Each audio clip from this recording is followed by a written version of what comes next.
তাবরানী শরীফের হাদিসের কিতাবের মধ্যে এই দোয়াটার অর্থটা বলে দিচ্ছি, তারপর আমি দোয়াটার নিয়মটা বলে দেব কিভাবে পড়বেন। অর্থটা হচ্ছে, হে আমার মালিক, কোরআন অবতীর্ণকারী, দ্রুত হিসাব গ্রহণকারী, মেঘকে পরিচালনাকারী, শত্রু বাহিনীকে পরাজিত ও প্রতিহতকারী। আল্লাহু আকবার, আল্লাহু আকবার।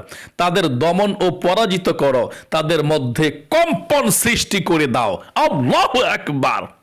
শত্রু আপনাকে দেখলে ভয়ে কম্পিত হয়ে যাবে, তার ভিতরে জ্বালাফড়া সৃষ্টি হয়ে যাবে। আপনি এই আমলটি করার পর আপনার সামনে ওই শত্রু কখনো দাঁড়িয়ে কথা বলতে পারবে না ইনশাআল্লাহ। আল্লাহ রাব্বুল আলামিন আপনাকে সাহায্য করবে। যখনই শত্রু দেখবেন তখনই আপনারা এই আমলটি করবেন ইনশাআল্লাহ, সাথে সাথে রেজাল্ট পেয়ে যাবেন। তাহলে প্রিয় দিনী ভাই এবং